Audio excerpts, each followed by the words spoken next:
spastic short muscles. Spasticity. Of course, in your CP, may spasticity. So there is a spastic short muscles and over-lengthening of the muscles. Some muscles are very short, some are lengthened. Is that clear? So paano na? One example of lengthened muscle is your plantar flexors. Again, one example, especially with spastic diplegia, you have to remember nga, di ba kung tiil isang bata, lengthen ang plantar flexors, shorten ang dorsiflexors. Is that clear? Sorry, yeah. So, ang mga body, we need to stretch that para ma-promote ang dorsiflexion. So, ano ang kinailan ng passive stretching? I need you, Joy. Joy. Okay. Okay, yes. Please. Sige, higda na the near half. Let's discuss the lower extremity. Ano ka na? Ano yun? Okay, wala. Sige, balik ka to. Alright. Later sa slide, makita nyo niyo kung ano mga common spasticity sa patient. Depende kung ano mga type of CP. Now, in spastic diplegia, di ba, ang kabalaan is, ang leg ni patient, ang crawling siya, it's because extended. Di ba? Ang limb, the internally rooted, right? So, gano'n eh. Okay, kaya lang. So, what we're gonna do, if muli ang type of spasticity sa bata.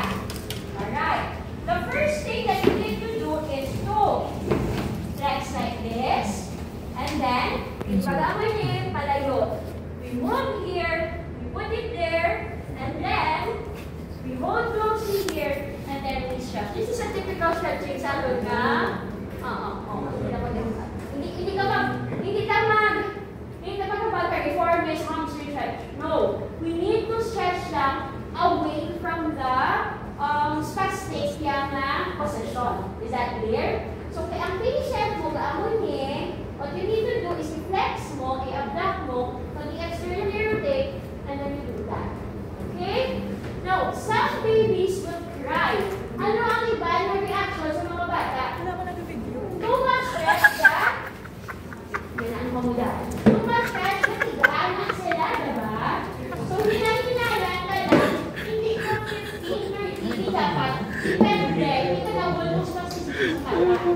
Okay, that's the first stretch. Another stretch we can do is, mamutanin, and mamutanan.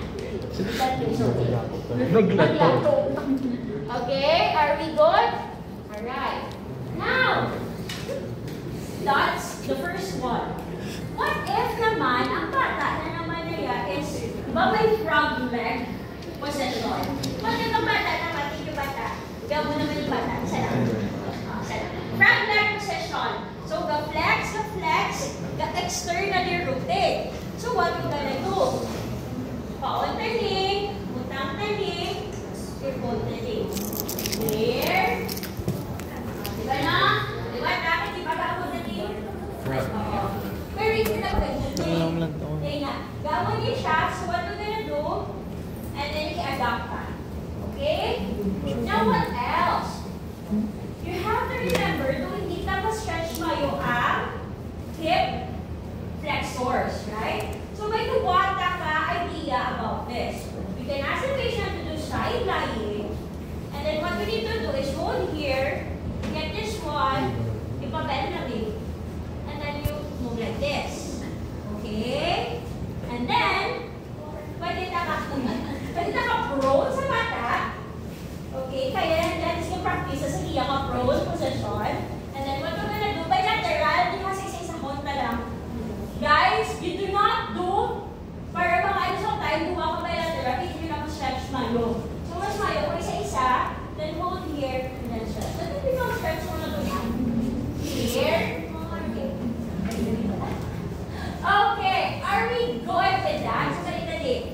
So, may duwa na position, either ako ni, or either ako na. Is that clear? May isa pa rin na. You will know later, may isa pa gate. That is what you call as a crouch gate. Again, crouch Round shape is the flex. Gawin pa ito lahat. So, pag maglakad ka muna eh. Maglakad sila, muna sila maglakad. So, yun ano ang type? Flexors, gapon. So, ano yung mag-rapon mo? Ako naman ang posisyon. Eh, pag yung posisyon, so mata. Okay, so gagawin sila ka both legs. What will you do? Isa-isa lang sila. Isa mo naman, ay isa-isa ha. Extend.